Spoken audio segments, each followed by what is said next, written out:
El pasillo de mi propia casa nunca me había parecido tan largo como aquel domingo de diciembre. Regresaba del baño cuando escuché la voz de Mónica, mi nuera, susurrándole a Rodrigo en la cocina. Las palabras que escuché hicieron que mi mundo se desplomara en cuestión de segundos. El medicamento ya está en la bebida. Mañana él no despierta. Por un momento, pensé que estaba teniendo una pesadilla. A los 67 años, después de una vida entera criando a ese muchacho, trabajando de sol a sol para darle todo lo bueno y lo mejor, estaba ahí, parado como una estatua, escuchando a mi propio hijo y a mi nuera planear mi muerte. Mis piernas comenzaron a temblar. El piso de la casa que yo mismo construí, ladrillo por ladrillo, parecía estar abriéndose debajo de mis pies. Mi primera reacción fue de incredulidad total. No podía ser real. No podía ser mi Rodrigo, el niño que cargaba en brazos cuando tenía pesadillas, al que le enseñé a andar en bicicleta, al que gradué en administración pagando cada colegiatura con el sudor de mi trabajo en la maquiladora. El corazón se me aceleró de una forma que nunca había sentido, ni cuando el médico me dijo que tenía diabetes, ni cuando la madre de él murió en el accidente hace 5 años. Era un dolor diferente, un dolor que nacía en el pecho y se extendía por todo el cuerpo, como si alguien hubiera clavado un puñal justo en medio de las costillas y lo estuviera girando, despacio, para lastimar más. Me quedé ahí, pegado a la pared del pasillo, tratando de procesar lo que acababa de escuchar. ¿Será que había entendido mal? ¿Será que estaban hablando de algún perro enfermo? ¿De algún problema que yo no sabía? Pero no. La conversación continuó y cada palabra era un martillazo en mi cabeza. ¿Estás seguro de que va a funcionar?, preguntó Rodrigo con una frialdad que nunca había escuchado en la voz de mi hijo. Claro que sí. Solo hay que mezclarlo en el Ensure que se toma todos los días. El médico va a decir que fue el corazón, con su edad. Y la diabetes. Nadie va a sospechar nada. Ya no podía respirar bien. Las manos comenzaron a sudarme frío y tuve que apoyarme en la pared para no caerme. Era como si toda esa casa, todos esos años de trabajo, todos esos domingos preparando carne asada para la familia, todas esas madrugadas que pasé en vela cuando él era bebé, todo eso hubiera perdido el sentido en cuestión de segundos. La sensación era de estar en una película de terror, pero era real. Era mi vida, era mi hijo, era la mujer que recibí con los brazos abiertos en la familia, que siempre traté como hija, planeando asesinarme para quedarse con lo que construí durante una vida entera de trabajo. «¿Y sobre el testamento?», continuó su voz, helada como hielo. «Ya tengo una copia. Va a ser fácil resolver todo. La casa, los ahorros, el ranchito, todo va a quedar resuelto en pocos meses». En ese momento, entendí que no era solo por dinero, no era solo por herencia. Ellos no estaban simplemente esperando que yo muriera. Naturalmente, estaban planeando matarme, acelerar el proceso, eliminarme. Yo que siempre fui un hombre de pocas palabras, que siempre me tragué el llanto para parecer fuerte, que siempre resolví los problemas trabajando más, en ese momento me sentí el hombre más perdido del mundo. No había manual para esto. No había experiencia que me preparara para descubrir que mi propia sangre quería verme muerto. ¿Cómo un hombre lidia con una traición así?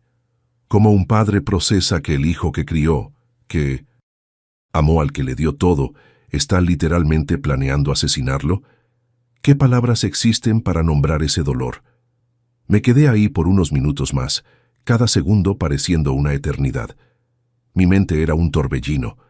Parte de mí quería entrar a la cocina y confrontar a los dos ahí mismo. Parte de mí quería salir corriendo de esa casa y nunca regresar.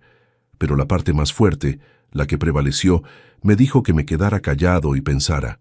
Salí en silencio, como un fantasma en mi propia casa. Regresé a 1900. Mi cuarto, cerré la puerta y me senté en la orilla de la cama, con las manos temblando y el corazón todavía acelerado. Fue cuando tomé la decisión que cambiaría todo. No iba a confrontar a nadie. Iba a jugar su juego. Iba a cambiar los vasos. Y entonces iba a esperar para ver hasta dónde llegaba la maldad de los dos. ¿Alguna vez te has preguntado cuántas veces un padre se traga el llanto para parecer fuerte? ¿Cuántas veces acepta humillaciones en silencio para mantener la familia unida? Ese domingo descubrí que existe un límite para todo, hasta para el amor de padre. Si alguna vez has sentido que una vida entera de sacrificio valía menos que la codicia de los propios hijos, quédate conmigo hasta el final de esta historia. Lo que pasó después de ese descubrimiento me enseñó que un hombre solo pierde la dignidad cuando acepta ser tratado como un obstáculo, no como un padre. Suscríbete al canal para no perderte los próximos relatos, porque aquí no cuento historias de víctimas. Cuento historias de hombres que decidieron reaccionar. Mi nombre es Juan Carlos Hernández. Tengo 67 años y vivía en Naucalpan, Estado de México. Para que entiendas la dimensión de esta traición, necesito regresar en el tiempo y contarte quién era yo antes de descubrir que mi propio hijo planeaba asesinarme. Comencé a trabajar a los 14 años como ayudante en un taller mecánico en el barrio donde crecí. No tuve el privilegio de estudiar mucho porque mi papá murió temprano y yo necesitaba ayudar a mi mamá a mantener a mis hermanos menores. Era 1973, México estaba creciendo y yo soñaba con tener mi propio taller algún día. A los 18 años conseguí trabajo en Ford, en la línea de producción. Era trabajo pesado, pero el sueldo era bueno y había perspectiva de crecimiento. Fue ahí donde conocí a Marlene, que trabajaba en el comedor de la empresa. Tenía una sonrisa que iluminaba cualquier día malo y una bondad en la mirada que me conquistó desde la primera conversación. Noviamos 3 años. En 1980, nos casamos en una ceremonia sencilla, pero llena de alegría. Rodrigo nació en 1982, y recuerdo como si fuera ayer el momento en que cargué a mi hijo por primera vez. Ese bebé pequeñito en mis manos me hizo prometer que él tendría todo lo que yo no tuve: estudios, oportunidades, una vida mejor que la mía. Y cumplí esa promesa con sangre, sudor y mucho, mucho trabajo. Durante 35 años, desperté a las 5 de la mañana todos los días. Tomaba 2 camiones para llegar a la fábrica, trabajaba 8 horas en la línea de montaje y aún hacía trabajos extras los sábados en un taller del barrio para complementar los ingresos. Todo esto para que Rodrigo pudiera estudiar en una escuela privada, tener ropa de marca, tomar cursos de inglés e informática. Cuando quiso estudiar la carrera de administración en una universidad privada buena, que costaba casi un salario mínimo al mes, no lo pensé 2 veces. Hice horas extra, vendí mi carro y anduve en camión por 2 años para pagar sus colegiaturas. Ver a mi hijo graduado con toga y birrete fue uno de los días más felices de mi vida. Marlene siempre decía: Juan, trabajas demasiado, el muchacho ya está criado, piensa un poco en ti también. Pero no podía. Tenía una obsesión por dar seguridad a mi familia. En 1995, con mucho esfuerzo, logré comprar un terreno en Tlalnepantla y construí nuestra casa propia, ladrillo por ladrillo, literalmente. Trabajaba en la fábrica de día y en la obra de noche y los fines de semana. Fueron 2 años intensos, pero al final teníamos una casa de 3 recámaras, cochera, patio grande con asador. Era nuestro castillo. Era el fruto de una vida entera de trabajo honesto y dedicación. En 2005 surgió una oportunidad. Un compañero de la fábrica estaba vendiendo un ranchito pequeño en Valle de Bravo, a 2 horas de casa. Era un sueño viejo de Marlene tener un lugar en el campo para que la familia se reuniera los fines de semana. Sacamos un crédito en el banco, sacrificamos algunas comodidades, pero compramos ese pedacito de tierra. Transformamos ese lugar en un verdadero refugio familiar. Plantamos frutas, hicimos un huerto, construimos una alberca pequeña y una casa sencilla pero acogedora. Cada fin de semana que podíamos, íbamos para allá. Rodrigo llevaba a los amigos de la universidad y después de graduado llevaba a las novias. Durante todos esos años, nunca me arrepentí de un peso gastado en mi hijo. Pagué la licencia de manejo, ayudé a comprar el primer carro usado, di el enganche del departamento donde vivió cuando empezó a trabajar. Era mi obligación como padre darle todas las oportunidades que yo no tuve. En 2015, nuestra vida cambió drásticamente. Marlene tuvo un accidente de carro regresando del trabajo. Un tráilero borracho se pasó el alto y le pegó del lado derecho del carro. Estuvo 5 días en la UCI antes de partir. Fueron los 5 días más largos de mi vida. Rodrigo, que ya tenía 33 años, fue un apoyo fundamental en ese momento. Él organizó el velorio, se encargó de los papeles del seguro, me ayudó con toda la burocracia. Durante el luto, pasamos más tiempo juntos del que habíamos pasado en años. Pensé que esa tragedia, al menos, había acercado a padre e hijo. Me jubilé en 2017, a los 62 años. Tenía 35 años de cotización en el IMSS y ya estaba cansado. Mi cuerpo ya sentía el peso de décadas de trabajo pesado. Además, quería aprovechar un poco la vida, viajar con el dinero de la pensión y del Infonavit, tal vez conocer algunos lugares que siempre soñé. Fue cuando Rodrigo apareció con Mónica. Era bonita, educada, hablaba bien. Parecía una buena muchacha. Dijo que llevaba 6 meses de novios y que estaba enamorado. Me alegré por él. Después de tanto tiempo soltero, merecía encontrar una compañera. La boda fue en 2018, en una fiesta linda que ayudé a pagar. Contribuí con 200,000 pesos para la ceremonia, aunque no tenía ninguna obligación, porque quería ver feliz a mi hijo. Mónica me decía, «Papá Juan», y siempre decía que era el suegro que toda mujer soñaba tener. Al principio nuestra relación era buena. Venían a almorzar en casa los domingos, íbamos al ranchito juntos algunos fines de semana. Me gustaba ver esa casa llena de vida nuevamente, después de años viviendo solo.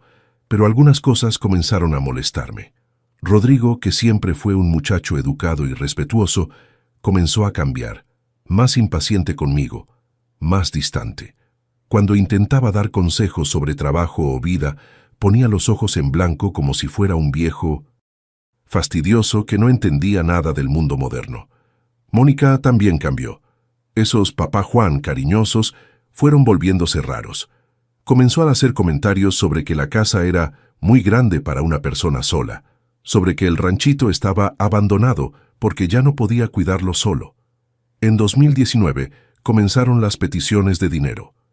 Primero fue un préstamo de 3,000 pesos para arreglar el carro. Después, otros 5,000 pesos para un viaje de aniversario de bodas. Siempre prometiendo pagar el mes siguiente, siempre con una excusa nueva cuando se vencía el plazo. Yo siempre prestaba. Era mi hijo, mi único hijo. ¿Cómo iba a negarle ayuda cuando la necesitara? Pero las peticiones fueron aumentando y las devoluciones fueron volviéndose cada vez más raras. En 2 años ya había prestado casi 30,000 pesos que nunca vi ni el color. Cuando trataba de tocar el tema, Rodrigo se molestaba y decía que estaba siendo tacaño con ellos. Fue en ese contexto que llegó aquel domingo fatídico de 1996, diciembre de 2021.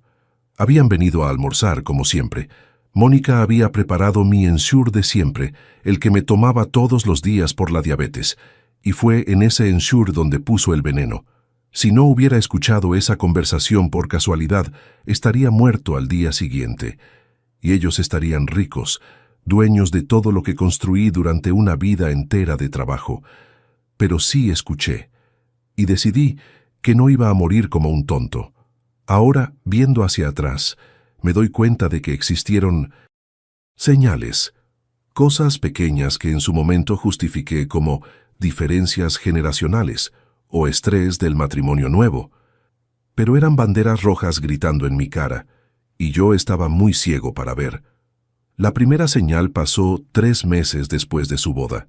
Era un domingo normal, y yo le estaba contando a Rodrigo sobre el tiempo en que trabajaba en Ford, algunas historias divertidas de los compañeros de la línea de producción.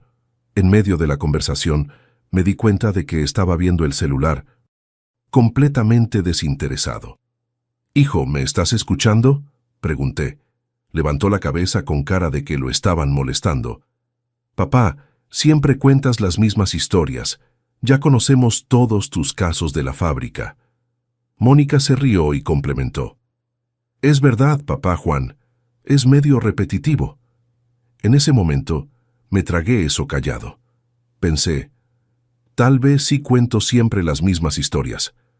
Pero hoy sé que eso fue el primer paso para hacerme sentir como un viejo fastidioso. Una presencia no deseada en 1900 en mi propia familia. La segunda señal fue más directa. Comenzaron a llegar tarde a los almuerzos dominicales. Primero 15 minutos, después media hora, después una hora entera. Cuando les hablaba preguntando si todo estaba bien, siempre tenían una excusa. Tráfico, compromiso anterior, carro que no quiso prender. Un domingo, después de esperarlos por 2 horas, marqué y Rodrigo contestó claramente molesto. «Papá, no estamos obligados a estar ahí todos los domingos a la misma hora. También tenemos nuestra vida». «Pero hijo, preparo la comida, me quedo esperando». «Entonces no prepares. Nadie te pidió». Me colgó.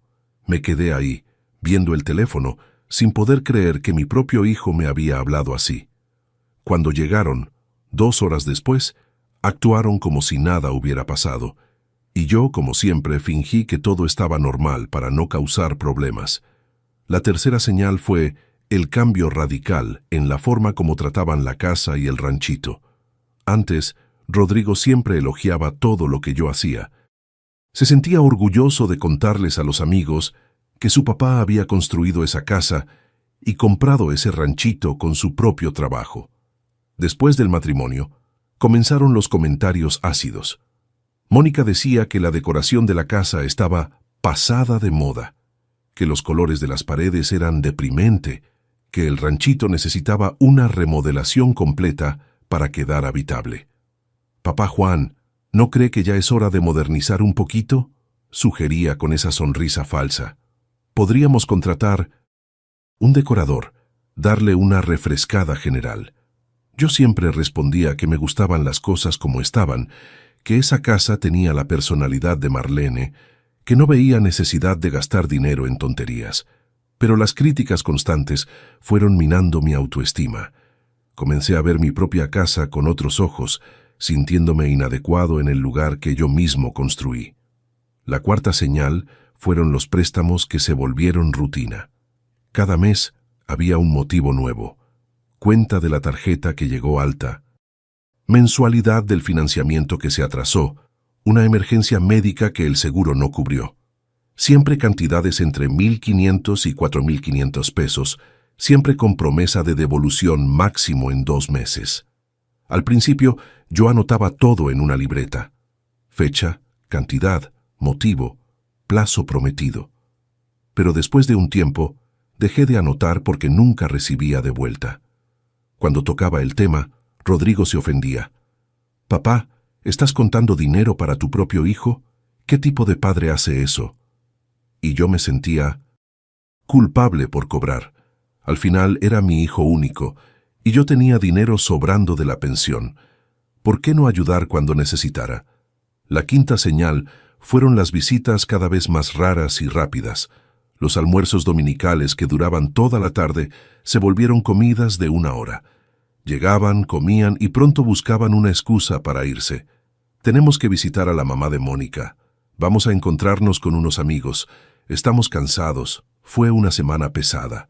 Me quedaba solo en esa casa grande, lavando los platos de un almuerzo que preparé para 3 personas, preguntándome dónde había fallado como padre para que mi hijo ya no quisiera pasar tiempo conmigo. La sexta señal fue más sutil, pero tal vez la más dolorosa. Era la forma como hablaban del futuro, siempre excluyéndome de los planes. Discutían viajes que querían hacer, remodelaciones que soñaban realizar, proyectos de vida que no incluían mi existencia en ningún lado. «Cuando tengamos hijos, vamos a necesitar una casa más grande», decía Mónica. «Sí, tal vez sea hora de pensar en un cambio radical», concordaba Rodrigo. Yo estaba ahí, sentado en la mesa, pero era como si fuera transparente. Planeaban el futuro de la familia sin considerar que yo también formaba parte de ella. La séptima señal fueron las mentiras sobre el uso del dinero prestado. Un día, pasando en carro frente a la plaza comercial, vi el carro de Rodrigo estacionado ahí. Era un jueves por la mañana, horario de trabajo. Me extrañó, pero no pregunté nada. La vi. Semana siguiente, me pidió 3,800 pesos prestados para arreglar el aire acondicionado del departamento, que se había descompuesto. Dijo que hacía un calor insoportable y que Mónica no podía dormir. 2 semanas después, el hijo de mi vecino, que trabaja en la misma empresa que Rodrigo, me comentó: «Su hijo se tomó unas vacaciones, ¿verdad? Lo vi en la plaza comercial varias veces la semana pasada, cargado de bolsas». Fue cuando comencé a sospechar que el dinero que yo prestaba no se estaba usando para emergencias, sino para mantener un nivel de vida que ellos no podían sostener solos. La octava señal fue la frialdad creciente en nuestros encuentros. Rodrigo, que siempre fue cariñoso, dejó de abrazarme, dejó de preguntar sobre mi salud, dejó de demostrar cualquier afecto genuino. Nuestras conversaciones se volvieron monólogos míos, con él respondiendo apenas «ajá» o «ah, sí». Mónica, que al principio me decía «papá Juan» con cariño, pasó a tratarme como un extraño educado. Sonrisas forzadas, conversaciones superficiales, prisa por irse. La novena señal fueron los comentarios sobre mi edad y capacidad. Comenzaron sutiles. «Papá Juan, anda medio olvidadizo. ¿Será que todavía debería manejar? Esta casa es muy grande para que la cuide solo». Después se volvieron más directos. ¿Ya pensó en vivir en un lugar más pequeño? Existen asilos muy buenos hoy en día. Tal vez sea hora de simplificar la vida. Yo siempre rebatía diciendo que estaba bien, que tenía capacidad para cuidar mis cosas, que esa era mi casa y iba a vivir en ella hasta morir. Pero las semillas de la duda ya habían sido plantadas. Comencé a cuestionar mi propia lucidez, mi propia independencia. La 10ª y última señal antes del descubrimiento fatal fue una conversación que escuché por casualidad entre ellos en el ranchito. Era un sábado y habían ido conmigo a pasar el fin de semana ahí. Estaba echando una siesta en la hamaca cuando desperté con voces que venían de la cocina. «¿Cuánto tiempo crees que todavía vamos a tener que aguantar?», preguntó Mónica. «No sé. Espero que no mucho. Ya está con 67, tiene diabetes, no se cuida bien. Al menos cuando se acabe, habrá valido la pena. La casa, el ranchito, los ahorros, da para vivir bien».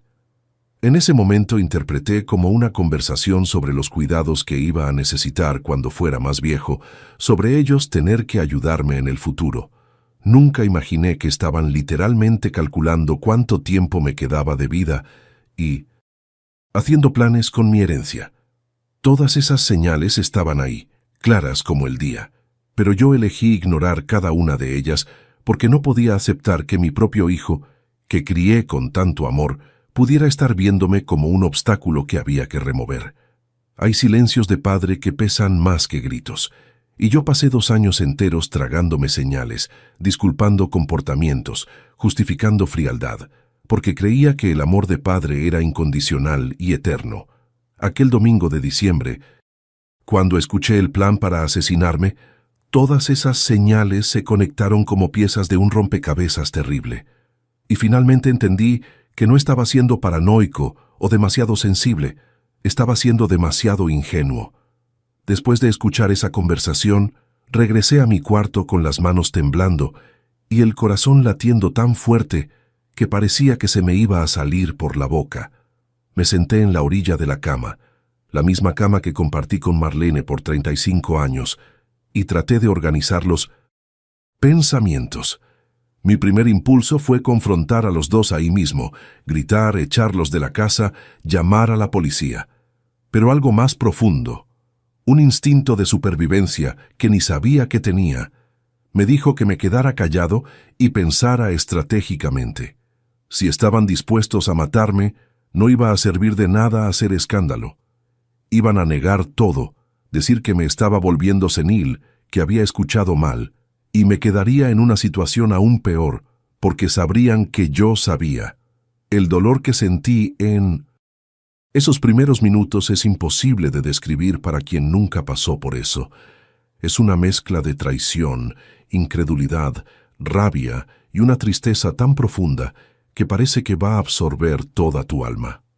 Es descubrir que todo en lo que creías sobre familia, sobre sangre de tu sangre, era una mentira.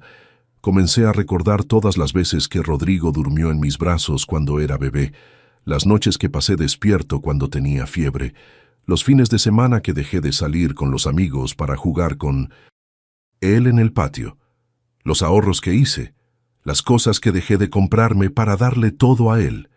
Y ahí estaba mi hijo, planeando asesinarme por dinero. Existe una soledad específica de hombre que crió hijos que después se volvieron extraños. Es una soledad que corta más profundo que cualquier otra porque miras a esa persona y ves rasgos tuyos en la cara, ves gestos que tú enseñaste, ves características que tú moldeaste. Pero el alma se volvió algo irreconocible.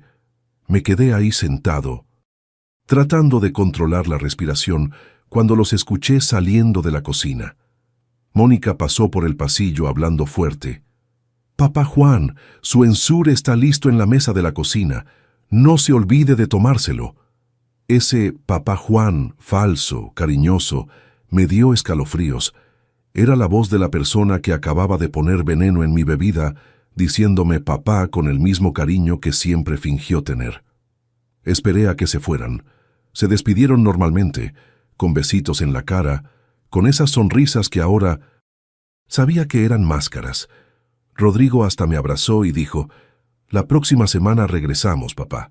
Cuídese mucho. Cuídese mucho». El hijo que estaba tratando de matarme, deseándome salud. En cuanto se fueron, fui directo a la cocina. Ahí estaba el vaso con mi ensure de siempre. Leche, plátano, avena, miel. Por fuera, exactamente igual al que me tomaba todos los días desde hacía años. Pero ahora sabía que tenía algo más ahí adentro, algo que debería matarme durante la madrugada. Tomé el vaso con cuidado y tiré el contenido en el fregadero. Lo lavé bien, preparé un ensure nuevo y lo puse en su lugar. Si regresaban, por cualquier motivo, iban a encontrar el vaso vacío en la mesa, como si me lo hubiera tomado normalmente. Durante el resto de ese domingo, anduve por la casa como un fantasma. Cada objeto que veía me recordaba algún momento con Rodrigo. Las fotos en el estante, el videojuego que le compré cuando cumplió 15 años, la mesa donde le ayudaba a hacer la tarea. Cómo ese niño al que le enseñé a amarrarse los zapatos se había convertido en un hombre capaz de planear mi muerte. La noche fue la peor de mi vida. No pude dormir ni un minuto. Me quedaba imaginando cómo sería si me hubiera tomado ese ensure. ¿Sentiría dolor? ¿Daría tiempo de pedir auxilio? ¿Fingirían tristeza en mi funeral? El lunes por la mañana tomé una decisión. Iba a investigar todo antes de actuar. Necesitaba entender la extensión de la traición, saber exactamente qué estaban planeando, reunir pruebas. Comencé verificando mi cuenta bancaria en la computadora. Lo que descubrí me dejó aún más impactado. En los últimos 6 meses habían salido 18,000 pesos que no recordaba haber autorizado. Transferencias pequeñas, de 800, 1,200 pesos, siempre con intervalos de algunos días. Fui al banco el martes y pedí el estado de cuenta detallado. La empleada me mostró que todas las transferencias habían sido hechas desde la computadora de casa, con mi contraseña personal. Alguien estaba accediendo a mi cuenta y haciendo pequeños retiros que yo no notaba, porque no revisaba el estado religiosamente. ¿Rodrigo tiene acceso a su computadora?, preguntó la empleada. Sí, siempre la usa cuando viene a visitarme. Dice que está viendo su email. Pues fíjese, el IP de origen de las transferencias es de su casa. En ese momento, entendí que el intento de envenenamiento no era un plan reciente. Ya me venían robando desde hace meses. El asesinato era solo para acelerar el proceso y eliminar el riesgo de que lo descubriera. Regresé a casa y comencé a revisar todo: documentos, contraseñas, cuentas. Fue cuando descubrí que mi poder notarial, que le había dado a Rodrigo solo para emergencias médicas, había sido usado para incluir a Mónica como beneficiaria de mi seguro de vida. El seguro de vida que valía 220,000 pesos. Cada descubrimiento era una puñalada. Cada nueva prueba de la traición me hacía entender que yo no era un padre para ellos. Era una fuente de ingresos que había que explotar hasta el final y después eliminar. El miércoles decidí hacer una prueba. Le hablé a Rodrigo y le dije que no me estaba sintiendo bien, que había pasado mal durante la noche y tenía miedo de que fuera algo relacionado con la diabetes. «Papá, ¿se tomó su Ensure ayer?», fue su primera pregunta. Me lo tomé como siempre. Entonces no debe ser eso. El Ensure hace bien. Debería tomárselo todos los días sin falta. La frialdad en su voz me heló la sangre. Estaba preocupado por si me había tomado el veneno, no por mi salud. «Hijo, ¿podrían venir a visitarme hoy? Me siento medio solo». «Ah, papá, hoy no se puede. Tenemos compromisos, pero la próxima semana vamos a verlo». La próxima semana, cuando yo ya estaría muerto, según su plan. El jueves me armé de valor e hice algo que nunca pensé que haría. Contraté a un detective privado. Le expliqué la situación y le pedí que investigara discretamente las actividades de Rodrigo y Mónica. El reporte que recibí el viernes destrozó completamente mi corazón. Estaban teniendo una vida de lujos a mis costillas. Frecuentaban restaurantes caros, habían hecho un viaje a Cancún el mes anterior, pagado con el dinero que me robaron, y Mónica estaba usando joyas y ropa que costaban una fortuna. Más impactante aún, ya habían visitado 2 inmobiliarias en la región, preguntando sobre el valor de mi casa y del ranchito. Estaban haciendo cotizaciones como si ya fueran los dueños. El detective también descubrió que habían hablado con un abogado especialista en sucesiones, queriendo saber cómo acelerar el proceso de reparto de bienes después de una muerte natural. Todo el esquema estaba montado. Lo único que faltaba era que yo muriera. Ese fin de semana tuve que actuar como si no supiera nada cuando vinieron a almorzar el domingo siguiente. Fue lo más difícil que hice en mi vida. Sentarme en la mesa con quien había tratado de asesinarme la semana anterior, sonreír, conversar sobre cosas sin importancia, fingir que todavía los amaba. Mónica preparó mi Ensure nuevamente. Misma farsa, misma sonrisa falsa. «Papá Juan, su Ensure está listo, rico en nutrientes para que se mantenga fuerte». Esta vez estaba preparado. Había dejado un vaso igual en el refrigerador, con Ensure normal que yo mismo había preparado. Cuando salió de la cocina cambié los vasos rápidamente. Si querían jugar ese juego, yo también iba a jugar, pero con las cartas sobre la mesa. Durante el almuerzo, presté atención a cada palabra, cada mirada, cada gesto. Era como ver una obra de teatro, donde yo era el único que conocía el verdadero guión. Ellos representaban los papeles de hijo y nuera cariñosos, pero yo veía a través de la máscara. «Papá, anda medio decaído», comentó Rodrigo. «Tal vez debería ir al médico». «Es verdad», concordó Mónica. «No tiene esa energía de siempre». Estaban preparando el terreno. Cuando yo muriera, iban a decir que ya venía enfermándome, que no fue ninguna sorpresa. «Estoy bien», respondí. «Solo un poco cansado. Pero nada. Que un buen descanso no arregle». «Entonces descanse, papá. Y no olvide tomarse sus Ensures bien. Hace bien para la salud». Después que se fueron, me senté en el sillón de la sala y lloré por primera vez en décadas. Lloré por el padre que fui y que no fue valorado. Lloré por el hijo que crié y que se perdió. Lloré por la familia que pensé que tenía y que nunca existió de verdad. Pero también tomé una decisión. No iba a morir como un tonto. Y no iba a dejar que ganaran este juego. El lunes, comencé a poner mi plan en acción.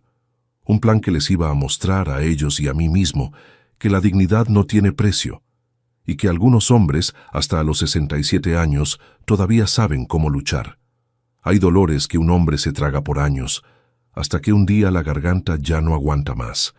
Y cuando eso pasa, es mejor que todos se preparen para ver de lo que un padre traicionado es capaz. Lunes, 20 de diciembre de 2021. Desperté a las 5 de la mañana, como siempre hice durante 40 años de trabajo.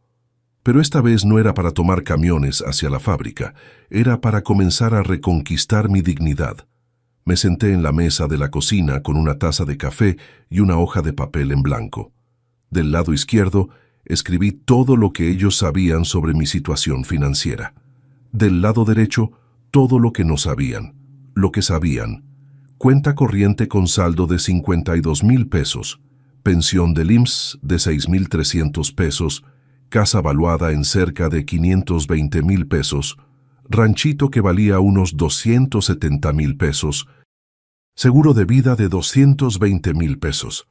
Lo que no sabían, cuenta de ahorros en otro banco con 270,000 pesos, inversiones en CETES que sumaban 330,000 pesos, acciones de Pemex que mi cuñado corredor me había comprado a lo largo de los años y que valían casi 450,000 pesos, sin contar 2 pequeñas propiedades que heredé de mi papá en Michoacán y nunca mencioné a nadie. El patrimonio real que pensaban que iban a heredar era mucho mayor de lo que imaginaban, y eso me dio una ventaja estratégica crucial. Primer paso, proteger los bienes que no conocían. Fui al Banco de los Ahorros y transferí todo el dinero a una cuenta en otro estado, a nombre de mi hermano Pablo, que vive en Guadalajara. Le hablé y le expliqué la situación. Casi no lo creía, pero aceptó ayudarme. Juan, no es posible que Rodrigo sea capaz de eso. Hermano, lo vi con mis propios ojos, lo escuché con mis propios oídos. Mi hijo me quiere matar. Segundo paso, documentar todo. Instalé cámaras de seguridad escondidas por la casa, especialmente en la cocina. Si trataran de envenenarme nuevamente, iba a tener prueba en video. Tercer paso, crear una situación controlada para agarrarlos en flagrante. Le hablé a Rodrigo el martes. Hijo, quiero hacerles una propuesta. ¿Qué tal si pasan la Navidad aquí en casa? Podemos hasta quedarnos a dormir aquí, hacer una celebración en familia. Percibí la ansiedad en su voz. ¿Navidad, papá? Pero faltan pocos días. Exacto.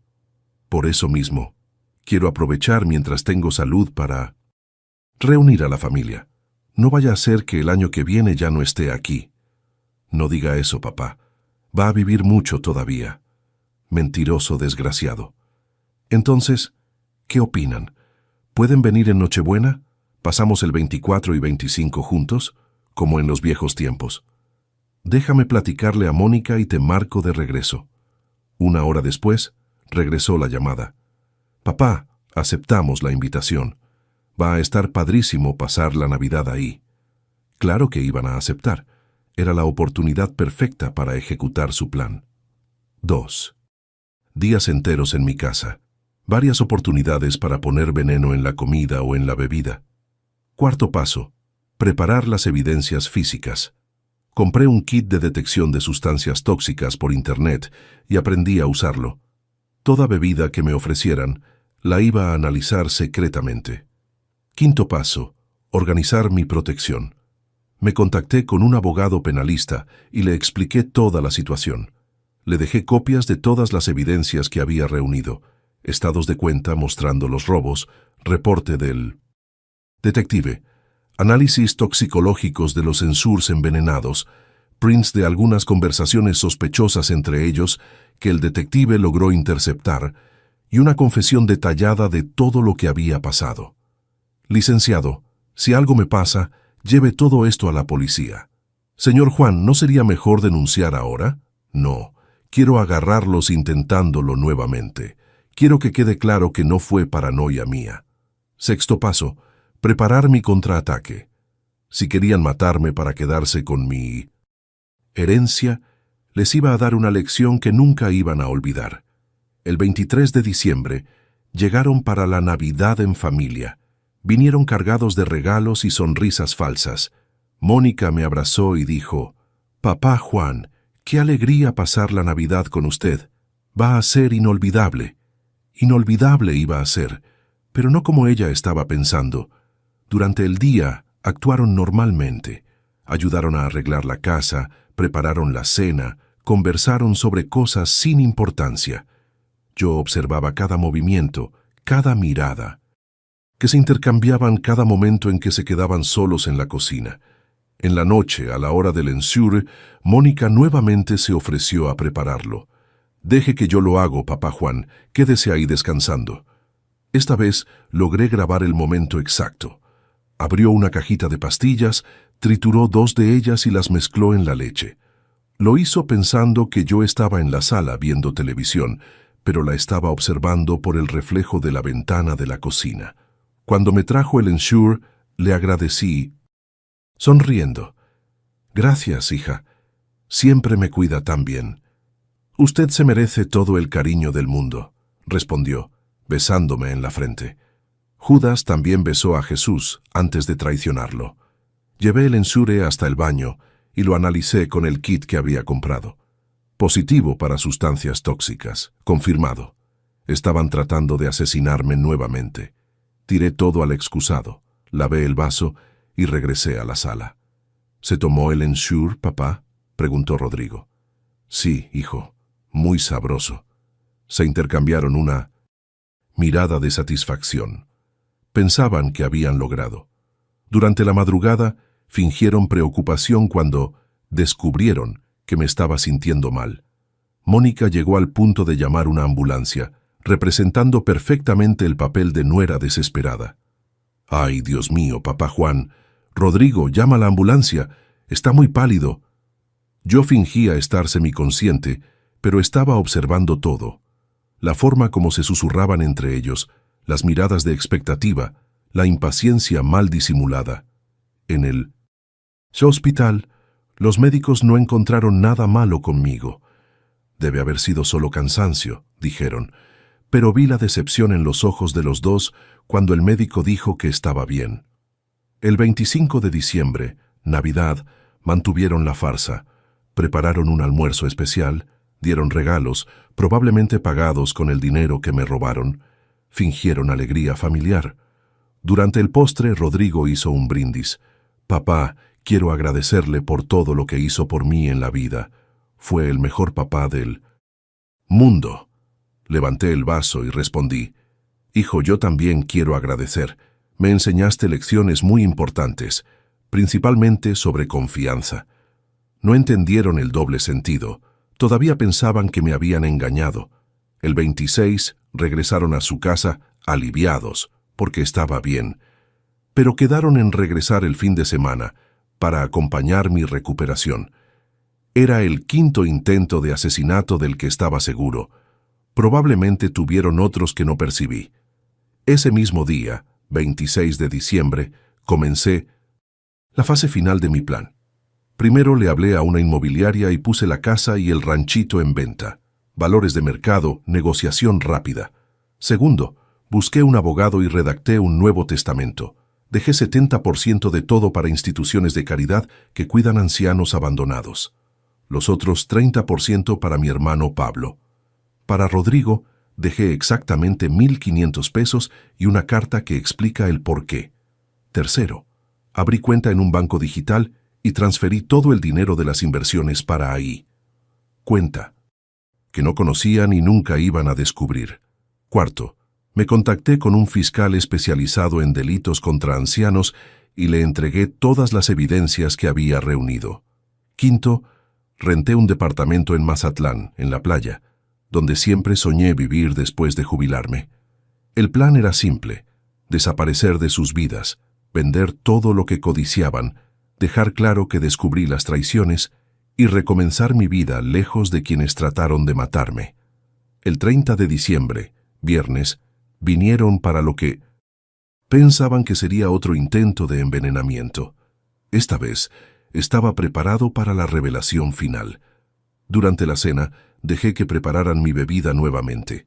La analicé, confirmé el veneno y en vez de descartarla, la guardé en una botellita pequeña que entregué después a la policía como evidencia. Después de la cena, les pedí que conversáramos en la sala. «Hijo, hija, quiero compartir una noticia con ustedes». «¿Qué pasa, papá?», preguntó Rodrigo con falso interés. decidí cambiar de vida. Me voy a vivir a la playa, vender la casa y el ranchito, aprovechar mis últimos años haciendo cosas que siempre quise. La desesperación en los ojos de los dos fue inmediata. «Papá, ¿pero cómo? Esta casa es nuestra historia de familia», protestó Rodrigo. «Y el ranchito, papá Juan, tantos recuerdos», complementó Mónica. «Es exactamente por eso que los voy a vender, para crear recuerdos nuevos, en lugares nuevos, con personas que realmente me valoran. Pero papá no puede tomar una decisión así solo. Es muy importante. Podríamos platicar».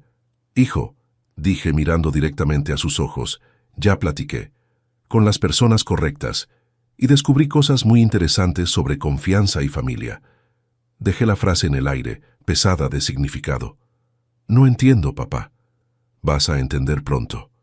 En la madrugada del 31 de diciembre, mientras dormían en el cuarto de huéspedes de mi casa, terminé de hacer las maletas. Dejé en la mesa de la cocina 3 sobres, uno para cada uno de ellos y uno para la policía. Salí de casa a las 5 de la mañana, como un trabajador yendo a un día más de labores, pero esta vez iba a trabajar en mi propia dignidad. Cuando despertaran, iban a descubrir que el juego había cambiado, y que el papá bobo que pensaban que podían explotar y asesinar se había transformado en un hombre que sabía valorarse. El mismo hombre que cargó al hijo en los hombros un día se vio sin piso donde pisar, pero descubrió que podía construir un piso nuevo, lejos de quien trató de hundirlo. Era el primer día del resto de mi vida, y esta vez iba a vivir de verdad. Cuando Rodrigo y Mónica despertaron aquel día 31 de diciembre, ya eran casi las 12 del día. La casa estaba en silencio absoluto. Bajaron a la cocina esperando encontrar el desayuno preparado y al papá Juan de siempre, solícito y disponible. En vez de eso, encontraron 3 sobres encima de la mesa, 2 con sus nombres escritos a mano, un tercero dirigido al comandante de la Policía Ministerial de Naucalpan. El primer sobre que abrieron fue el de Mónica. «Mónica, me decías papá Juan con tanto cariño que llegué a creer que me veías como un papá de verdad. Gran error.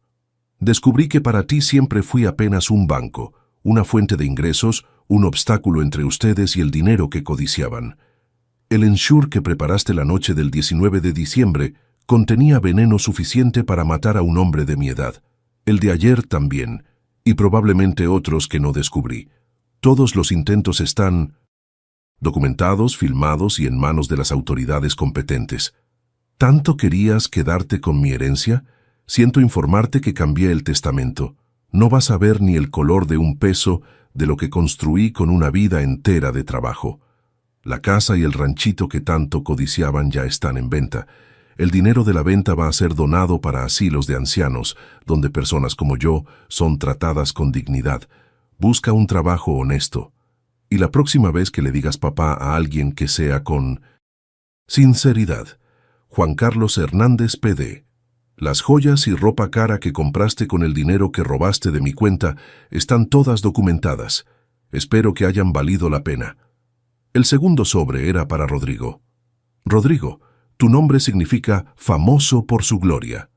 Desafortunadamente, la única gloria que conquistaste fue volverte famoso por tratar de asesinar a tu propio padre. ¿Crees que no me di cuenta de los 18,000 pesos que desaparecieron de mi cuenta en los últimos meses? Los pequeños retiros que hacías cuando venías a revisar mis emails, el poder notarial que usaste para incluirme a Mónica como beneficiaria de mi seguro de vida sin que yo supiera. Lo sé todo, hijo, todo. Sé de las visitas a las inmobiliarias para evaluar mis bienes. Sé de la consulta con el abogado especialista en sucesiones. Sé del viaje a Cancún que hicieron con mi dinero mientras yo pensaba que estaban trabajando. Pero principalmente sé que pusiste veneno en mi ensure esperando que muriera durante la madrugada como un perro abandonado. Durante 35 años, desperté a las 5 de la mañana para trabajar. Renuncié a mis sueños, a mis placeres, a mis deseos, para darte todo lo que yo no tuve. Pagué escuela privada, universidad, primer carro, enganche del departamento. Siempre creí que estaba invirtiendo en un hijo que me amaba. Ahora descubrí que crié a un asesino. El testamento fue alterado. Vas a heredar exactamente 1.500 pesos, lo suficiente para pagar un abogado para defenderte de las acusaciones de intento de homicidio, estafa y abuso financiero de adulto mayor. Toda la documentación de tus intentos de matarme está con la policía. Toda la evidencia de los robos está con la fiscalía. ¿Quieres saber dónde estoy? Estoy viviendo. Algo que ustedes trataron de impedirme hacer. No trates de buscarme. Para mí, moriste el día que decidiste que el dinero valía más que la vida de tu padre. Juan Carlos Hernández Pede. El ensure de ayer también tenía veneno. Solo no morí porque descubrí su plan hace 2 semanas. Todos los intentos están filmados. El tercer sobre contenía copias de todos los documentos, estados de cuenta bancarios, reporte del detective, análisis toxicológicos de los ensures envenenados, prints de las conversaciones entre ellos que el detective logró interceptar y una confesión detallada de todo lo que había pasado. La desesperación se apoderó de los dos inmediatamente. La primera reacción fue de incredulidad. «¡No es posible!», gritó Mónica. «¿Cómo se enteró?» «Estaba fingiendo estar mal ayer», se dio cuenta Rodrigo. «Todo fue teatro». «¿Qué teatro ni qué nada? Se tomó el ensure, yo lo vi». «Entonces, ¿cómo sabía del veneno?» Comenzaron a revisar la casa buscándome, como si pudiera estar escondido en algún lugar. Gritaban mi nombre por los cuartos, hasta que la realidad los golpeó. Realmente me había ido. «Hay que hablarle», dijo Mónica, histérica. «Le explicamos que fue un malentendido, que nunca le haríamos daño». Rodrigo tomó el celular y marcó mi número. Fue directo al buzón de voz. Intentó 5 veces más. Mismo resultado. «El número que está marcando ya no existe», dijo la grabación. Había cancelado mi celular viejo y comprado otro, con número nuevo. El siguiente intento fue rastrear hacia dónde había ido. Le hablaron a mi hermano Pablo. «Pablo, ¿sabes dónde está Juan? Salió de casa y estamos preocupados». «¿Preocupados?», Pablo se rió con ironía. «Después de tratar de matar a mi hermano, ¿ahora están preocupados?». «¿Cómo que matar? Pablo creo que está confundido». «Confundido nada, Rodrigo me contó todo. Son 2 bandidos, 2 asesinos, y todavía tienen el descaro de hablarme». «Pablo, ¿puedo explicar?» «No necesitas explicar nada. Mi hermano está seguro, lejos de ustedes dos. Y van a responder ante la justicia por lo que hicieron». Pablo colgó el teléfono. Trataron entonces de averiguar si realmente había vendido la casa y el ranchito. Hablaron a inmobiliarias de la región hasta encontrar la que estaba encargándose de las ventas. Sí, el señor Juan Carlos puso los inmuebles en venta. Valores de mercado, venta rápida. De hecho, ya tenemos interesados para los dos. ¿Pero cómo? Somos su familia. No puede vender sin consultarnos. Disculpe, pero los inmuebles están a su nombre. Es mayor de edad y está en perfecto estado mental. Puede vender a quien quiera. ¿Cuánto está pidiendo? La casa, 520,000 pesos. El ranchito, 270,000 pesos. Pero puedo transferirlos para hablar con él. Directamente, no, gritó Rodrigo. No hace falta. La realidad comenzó a dibujarse. Yo estaba deshaciendo de todo lo que ellos esperaban heredar, y no podían hacer nada para impedirlo. La desesperación se volvió pánico cuando se dieron cuenta de las implicaciones legales. Si realmente tenía pruebas de los intentos de envenenamiento, podían ser arrestados. «Necesitamos un abogado», dijo Mónica, finalmente cayendo en la realidad. «¿Con qué dinero? ¿Sabes cuánto cuesta un abogado penalista?» «¿Y si nos entregáramos? ¿Pidiéramos perdón?» «¿Perdón? Mónica, tratamos de matar al hombre varias veces, pero no murió, porque se dio cuenta. Si no se hubiera dado cuenta, estaría muerto, y nosotros seríamos asesinos». Durante las horas siguientes, comenzaron a revisar la casa buscando dinero, joyas, cualquier cosa de valor que yo pudiera haber dejado. No encontraron nada. Verificaron mi cuenta bancaria por internet y descubrieron que el saldo estaba en ceros. Todas las inversiones que sabían que existían habían sido canceladas. ¿A dónde se fue todo el dinero?, preguntó Mónica. No sé, debe haberlo transferido todo. ¿A dónde? ¿Cómo voy a saber? La pelea entre ellos comenzó en ese momento. La presión del descubrimiento, el miedo del arresto, la pérdida financiera, todo se desplomó sobre sus cabezas al mismo tiempo. «Esto es culpa tuya», gritó Rodrigo. «Tú tuviste la idea del veneno. Culpa mía. Tú fuiste quien dijo que se estaba tardando mucho en morir. Tú querías acelerar el proceso. Pero yo nunca pensé que se iba a dar cuenta. Darse cuenta, sabía desde el primer día, hicimos el ridículo». Las acusaciones mutuas continuaron por horas, cada uno tratando de echarle la culpa al otro, tratando de minimizar su participación en el plan de asesinato. Al final de la tarde llegó la policía. 2 patrullas se estacionaron enfrente de la casa. 4 policías bajaron ya con orden de cateo en manos. Rodrigo Hernández y Mónica Hernández están siendo investigados por intento de homicidio, estafa y abuso financiero contra adulto mayor. Necesitamos que nos acompañen para declarar. Pero nosotros no hicimos nada, protestó Mónica. Puede explicar eso en la comandancia y puede traer un abogado si quiere. Mientras eran conducidos a la patrulla, los vecinos salían a las ventanas para ver qué estaba pasando. La familia ejemplar que vivía ahí estaba siendo arrestada por tratar de asesinar al patriarca. En la comandancia, cuando vieron la cantidad de evidencias que había reunido, se dieron cuenta de que no había escapatoria. Videos de los intentos de envenenamiento, estados de cuenta mostrando los robos, análisis comprobando la presencia de veneno en los ensures, reporte completo de las actividades sospechosas. El comandante fue directo al punto. Tienen 2 opciones: confesar todo y cooperar, o negar y hacer las cosas aún peores para ustedes. Fue cuando Mónica se desplomó. Comenzó a llorar y admitió todo. Fue idea mía. Sollozó. Yo convencí a Rodrigo. Él no quería al principio. «No inventes excusas para mí», gritó Rodrigo desde la celda de al lado. «Tú fuiste quien no aguantaba esperar que se muriera el viejo».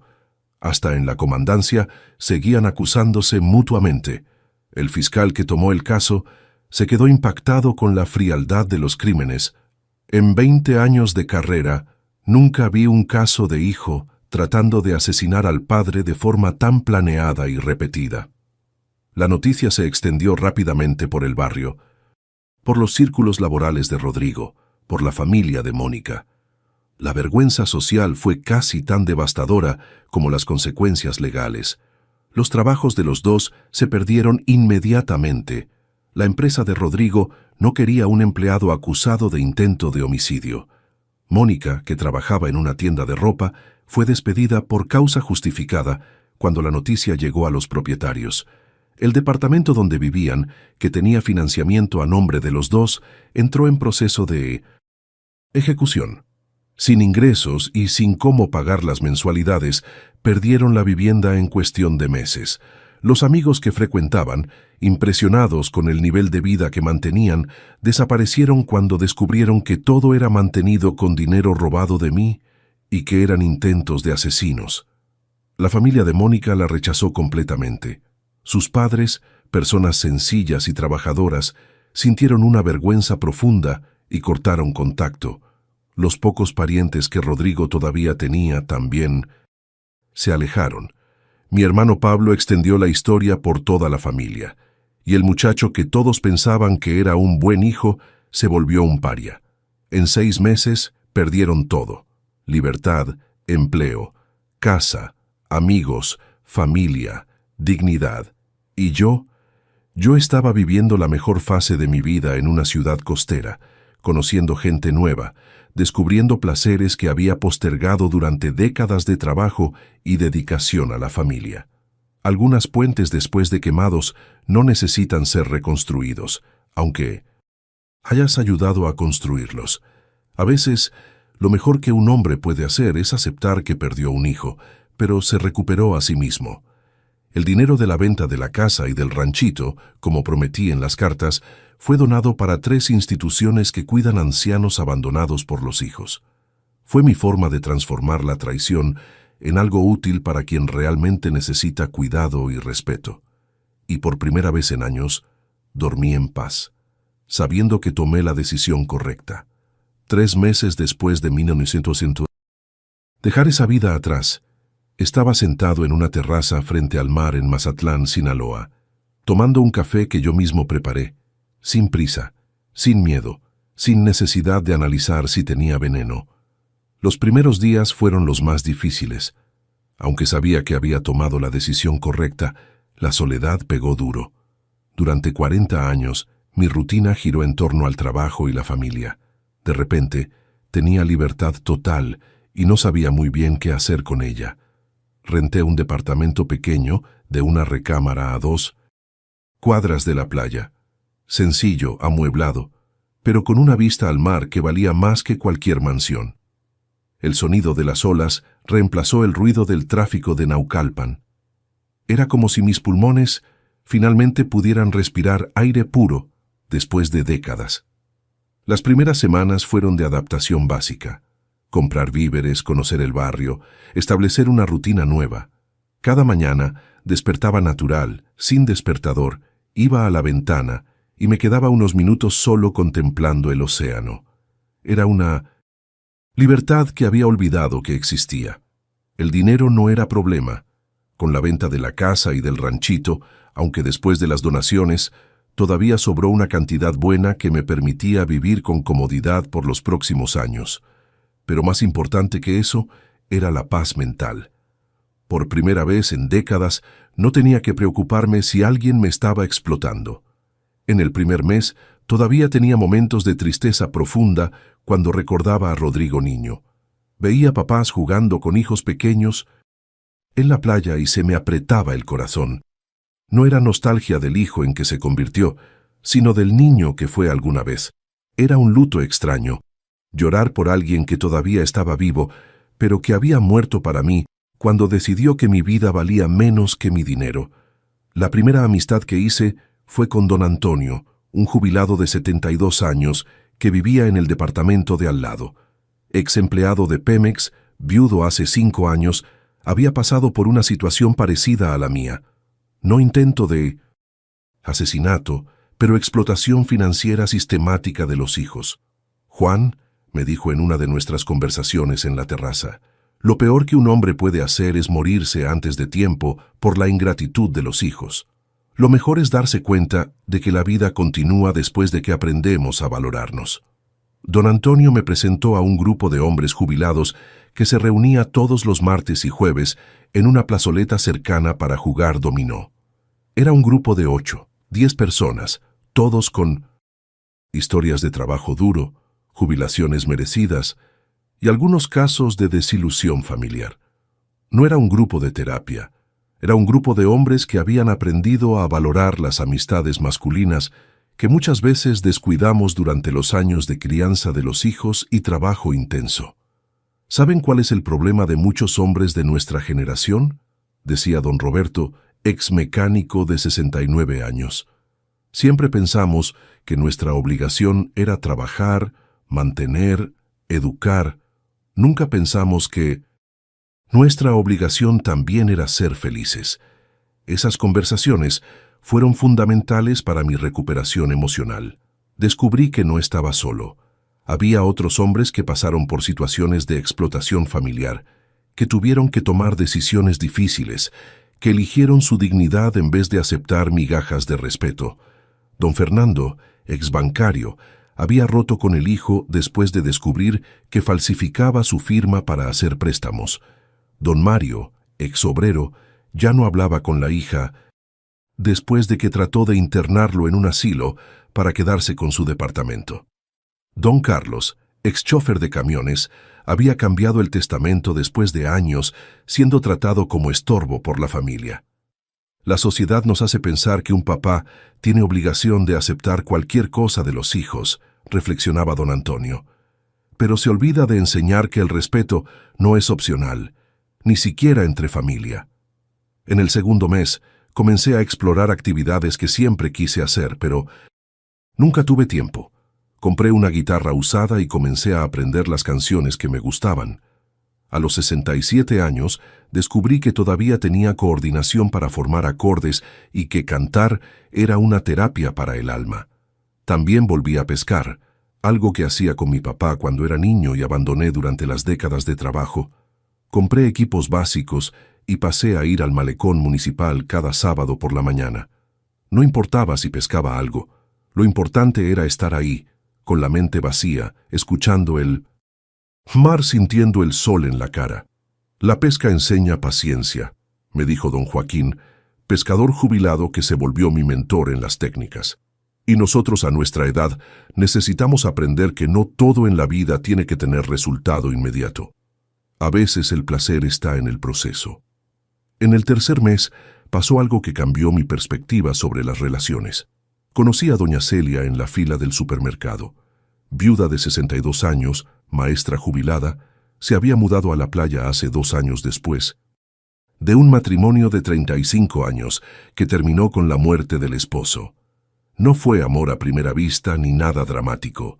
Fue una conversación agradable sobre los precios de los productos, que se volvió un café, que se volvió una amistad, que se volvió una compañía para caminar en la playa. Juan, tienes cara de hombre que cargó el mundo en los hombros toda la vida, me dijo en una de esas caminatas. Pero ahora puedes aprender a cargar solo lo que es tuyo. Celia tenía una serenidad que me atraía. No estaba buscando un proveedor ni un salvador. Estaba buscando compañía para aprovechar los años que tenía por delante. Era una independencia femenina que nunca había experimentado antes. ¿Sabes qué es lo que más me gusta de ti?, me preguntó cierto día. Es que no hablas de los hijos todo el tiempo. La mayoría de los hombres de nuestra edad solo saben conversar sobre los problemas con la familia o sobre los nietos que no ven. Tú hablas del presente. Era verdad. Estaba aprendiendo a vivir en el cintos presente, no en el pasado de los sacrificios no reconocidos, ni en el futuro de las expectativas frustradas, en el ahora, en el hoy, en este momento en que podía elegir cómo usar mi tiempo y con quién compartir mis días. En el cuarto mes, recibí la primera noticia sobre el desarrollo del proceso penal. El abogado que representaba la fiscalía me llamó para contarme que tanto Rodrigo como Mónica habían confesado y aceptado un acuerdo de colaboración. Señor Juan, van a recibir de 2 a 5 años de prisión dependiendo del comportamiento, y van a tener que indemnizarlo por los daños financieros. Licenciado, no quiero el dinero de vuelta, quiero que sea donado para los asilos de ancianos, como el resto. ¿Está seguro? Completamente. No quiero nada que venga de ellos. Y sobre la posibilidad de reconciliación, ¿manifestaron interés en hablar con usted? No. ¿Ni para escuchar lo que tienen que decir? Licenciado, cuando alguien trata de matarte, la conversación ya se acabó. Colgué el teléfono con la sensación de que había cerrado definitivamente ese capítulo. No sentía rabia, no sentía dolor. Sentía la tranquilidad de quien tomó la decisión correcta y puede seguir adelante. En el quinto mes pasó algo inesperado. Mi hermano Pablo vino a visitarme y durante la conversación reveló que había recibido llamadas insistentes de Rodrigo desde la prisión. Juan me habló llorando, diciendo que estaba arrepentido, que quiere hablar contigo. ¿Y qué le dijiste? Le dije que iba a platicar contigo, pero primero quería saber cómo estás. Le mostré mi nueva vida a Pablo, el departamento sencillo pero acogedor, el grupo de amigos, las actividades que había descubierto, la paz que finalmente había conquistado. Hermano, estás 10 años más joven, observó. Parece que te quitaste un peso enorme de encima. Me lo quité. El peso de fingir que todo estaba bien cuando no estaba. ¿Y sobre Rodrigo? ¿No sientes ni un poquito de lástima? Pablo, siento lástima del niño. ¿Qué fue? No del hombre en que se convirtió. Pero sigue siendo tu hijo. No, mi hijo era aquel al que cargaba en brazos cuando tenía pesadillas. Quien está en la prisión es un extraño que tiene mi ADN. ¿No piensas en perdonar? Ya lo perdoné, Rodrigo. Lo perdoné para no cargar rabia en mi corazón. Pero perdonar no significa olvidar. Y no significa volver a confiar. Entonces, ¿no hay manera? Para mí no la hay. Siempre va a ser mi hijo biológicamente. Pero como persona, murió para mí el día que decidió asesinarme. Pablo entendió. Él mismo había visto cómo estaba destruido antes de tomar la decisión de recomenzar. En el 6º mes, comencé a tomar un curso de carpintería en una escuela técnica de la región. Siempre tuve habilidad manual. Siempre me gustó trabajar con madera.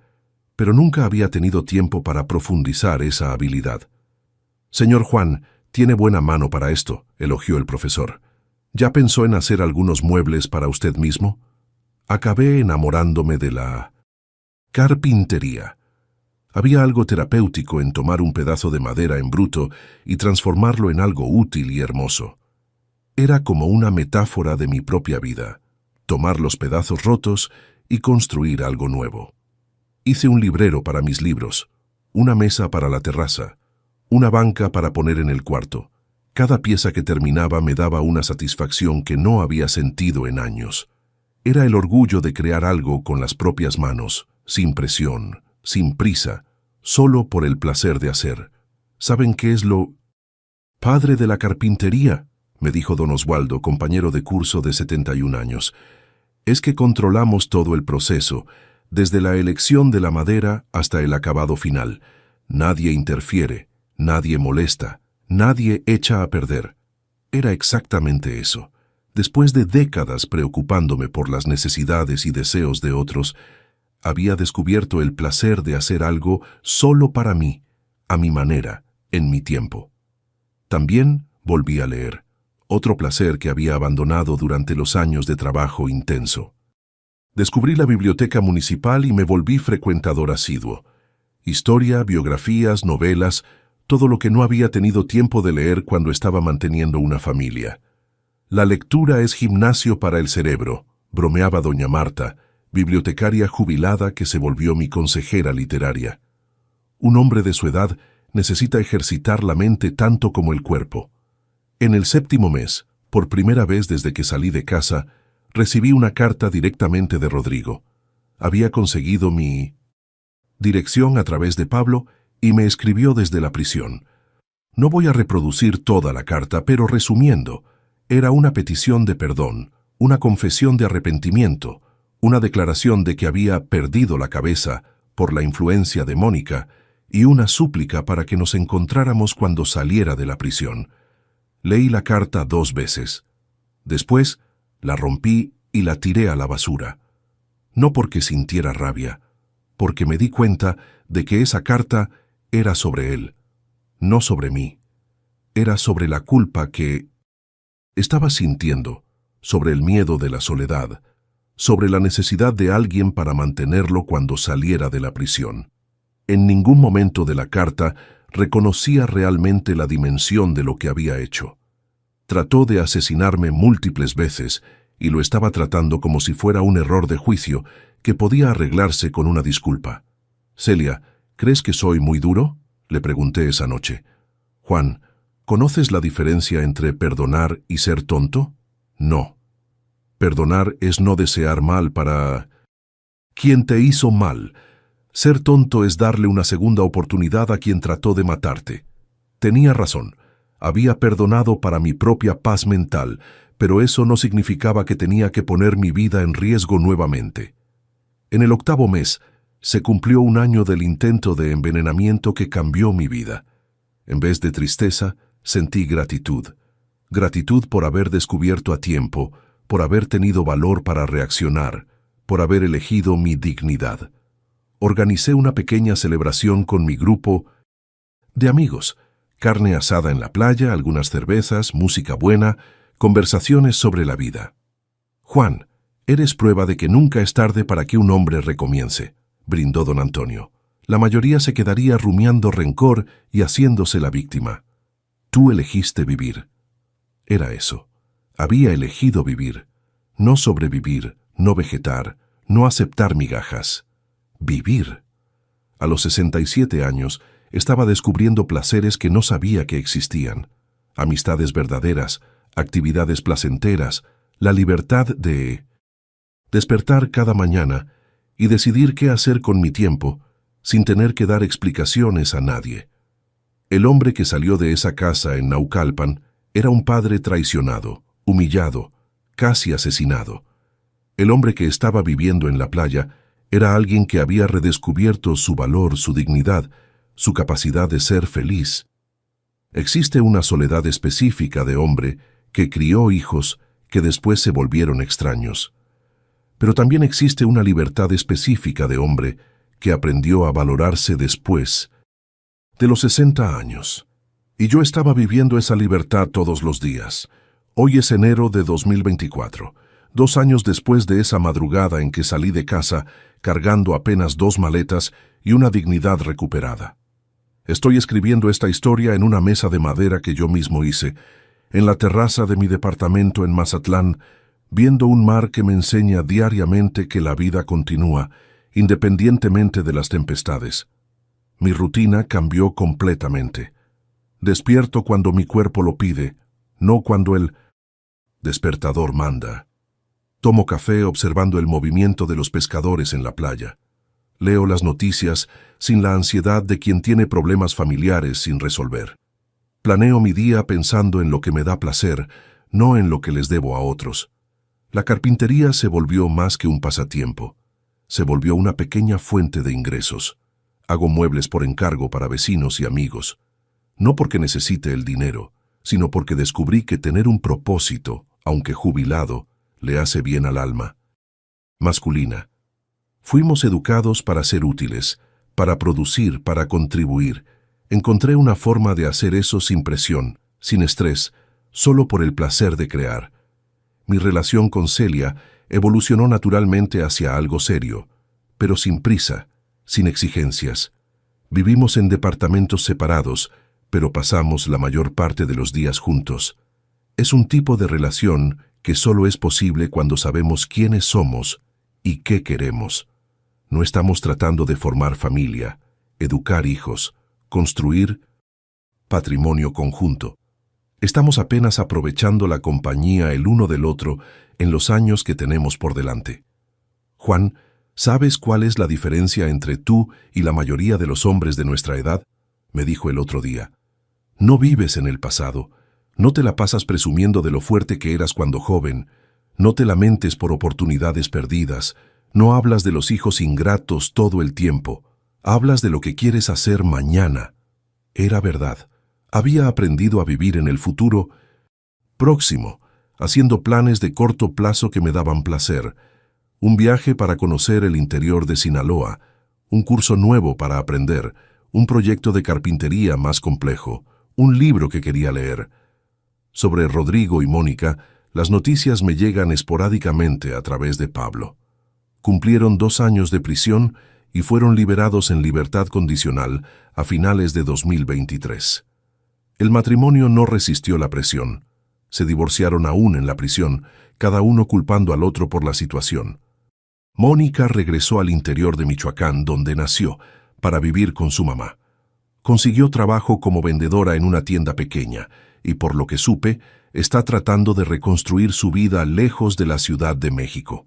Rodrigo trató de regresar a Naucalpan, pero la vida ahí se volvió insostenible.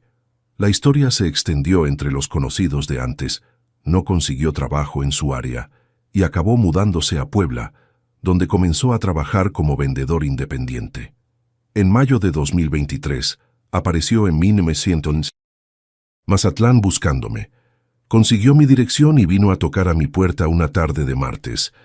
Cuando abrí la puerta y vi a mi hijo ahí, flaco, con cara de sufrido, con ropa sencilla y ojos de quien aprendió que la vida puede ser cruel, sentí una punzada en el pecho, no de nostalgia, sino de tristeza por el desperdicio, por la vida que podía haber tenido si hubiera tomado decisiones diferentes. Papá, ¿puedo platicar con usted? Rodrigo, sé que no tengo derecho de estar aquí, sé que usted no me quiere ver, pero necesitaba hablar con usted al menos una vez. Lo dejé entrar y sentarse en la sala. Le ofrecí un vaso de agua que aceptó con manos temblorosas. Papá, quería pedirle perdón. De verdad. Sé que lo que hice fue imperdonable, pero... Rodrigo, lo interrumpí. No viniste aquí a pedir perdón. Viniste a tratar de convencerme de que te ayude económicamente. Bajó la cabeza, confirmando mi sospecha. Papá, estoy pasando dificultades. ¿Y yo debería importarme? Soy su hijo. Eras mi hijo, hasta el día que decidiste que mi vida valía menos que mi dinero. Papá estaba confundido, Mónica me influyó. Rodrigo, no inventes excusas para hombre hecho. Tenías 39 años cuando trataste de asesinarme. Sabías exactamente lo que estabas haciendo. Pero me arrepentí. Te arrepentiste de haber sido arrestado, no de haber tratado de matarme. Se quedó unos minutos en silencio, probablemente tratando de encontrar argumentos que pudieran convencerme. Papá, ya no tengo a... nadie. Yo tampoco tenía a nadie cuando ustedes estaban tratando de matarme, y descubrí que estar solo es mejor que estar mal acompañado. ¿No siente ni un poquito de lástima de mí? Siento lástima del niño que fuiste, pero respeto por el hombre en que te convertiste, eso no. Papá, Rodrigo, ¿quieres que sea honesto contigo? Quiero. Te amé más que cualquier cosa en mi vida. Trabajé de sol a sol durante 35 años para darte todo lo que no tuve. Soñé con el día en que te graduaras, te casaras, tuvieras hijos. Me imaginaba envejeciendo juntos, yo contándoles historias a mis nietos. Todavía puede ser así, papá. No puede. Porque mataste todo eso cuando pusiste veneno en mi Ensure. Mataste la confianza, mataste el amor, mataste la familia que existía entre nosotros. Papá estaba desesperado. Rodrigo, no estabas desesperado.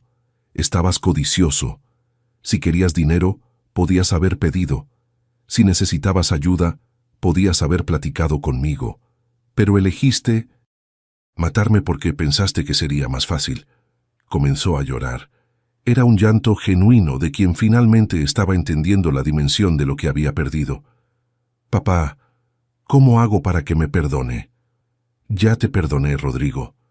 Lo perdoné para no cargar rabia en mi corazón, pero perdonar no significa olvidar, y no significa volver a confiar. ¿Entonces no hay remedio? Para mí no lo hay. Siempre vas a ser mi hijo biológicamente.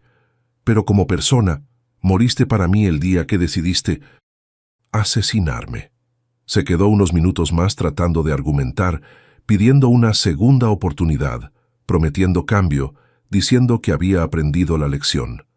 Escuché todo pacientemente y respondí, Rodrigo, existe un dicho que dice, me engañas una vez, la culpa es tuya, me engañas 2 veces, la culpa es mía. No vas a tener oportunidad de engañarme segunda vez. Cuando se fue, no sentí tristeza ni alivio. Sentí la paz de quien había dejado las cosas claras. Sabía exactamente dónde estaba mi posición. No había dudas, no había falsa esperanza, no había malentendido. Desde entonces, no he tenido más noticias de él. Pablo me dijo que trató de pedir dinero prestado a algunos parientes, siempre contando su versión de la historia, siempre haciéndose la víctima. Pero la verdad ya se había extendido en la familia, y nadie quiso ayudar. La última información que recibí fue que estaba trabajando en una transportadora en Guadalajara, cargando y descargando camiones. Trabajo pesado, sueldo bajo, lejos de los sueños de grandeza que tenía cuando pensaba que iba a heredar todo lo que construí. No siento satisfacción con su sufrimiento, pero tampoco siento lástima. Hizo elecciones, y las elecciones tienen consecuencias. Su vida hoy es resultado directo de las decisiones que tomó. En cuanto a mí, descubrí que la mejor venganza contra quien trata de destruirnos es vivir bien, muy bien. Cada día que despierto feliz, cada mañana que tomo café sin preocupación, cada tarde que paso haciendo algo que me gusta, es una victoria sobre quien pensó que podía eliminarme. Mis amigos aquí se volvieron una familia elegida. Don Antonio, don Roberto, don Fernando, hombres que, como yo, aprendieron que amistad verdadera vale más que sangre falsa. Nos reunimos, jugamos dominó, hacemos carne asada, conversamos sobre la vida, nos damos consejos unos a otros. «Juan», me dijo don Antonio el otro día, «salvaste mi vida». «¿Cómo?» «Cuando vi tu historia, ¿cómo tuviste valor para recomenzar a los 67 años?» Me inspiré para hacer lo mismo. Corté la llave de agua de mis hijos también, y descubrí que puedo vivir muy bien sin mantener su irresponsabilidad. Era eso lo que más me enorgullecía. No apenas haber recuperado mi dignidad, sino haber inspirado a otros hombres a hacer lo mismo. A entender que ser papá no significa ser tonto, que amor familiar no puede ser confundido con explotación financiera. Hoy, a los 69 años, puedo decir con certeza, esta es la mejor fase de mi vida. Tengo salud, tengo paz mental, tengo propósito, tengo personas que me valoran por lo que soy, no por lo que puedo dar. Aprendí que nunca es tarde para que un hombre se valore, que la dignidad no tiene edad mínima ni máxima, que el respeto propio es la base de cualquier relación sana, inclusive familiar. Aprendí que ser padre no es aceptar cualquier cosa en nombre del amor, es enseñar valores, inclusive el valor de tratar bien a quien nos ama.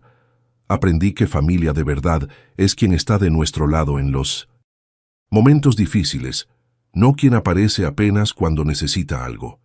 Y principalmente, aprendí que un hombre puede recomenzar la vida cuantas veces sea necesario, siempre que tenga valor para dejar atrás lo que ya no sirve. Si eres un papá que está aceptando migajas de respeto de los propios hijos, que está financiando ingratitud, que está siendo tratado como banco y no como persona, quiero que sepas, mereces más, mucho más. No es egoísmo valorarse, es necesidad. No es crueldad establecer límites. Es inteligencia. No es demasiado tarde para ser feliz. Nunca es demasiado tarde. ¿Cuántos papás por ahí están financiando su propia humillación? ¿Cuántos hombres están aceptando migajas de quien deberían recibir banquete?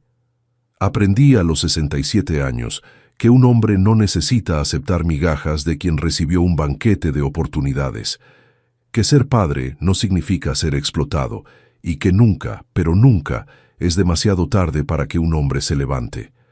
Desde donde estés viendo, déjame saber en los comentarios. Escribe tu ciudad, tu estado, hasta tu país si estás fuera de México. Y cuéntame, ¿esta historia te hizo reflexionar sobre alguna situación de tu propia vida?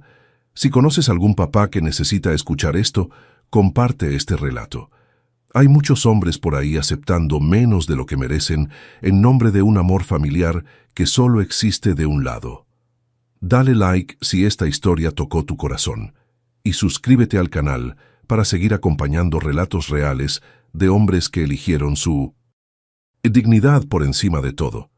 Porque aquí no contamos historias de víctimas, contamos historias de recomenzar, de un hombre que descubrió que a los 69 años todavía tenía mucho que vivir.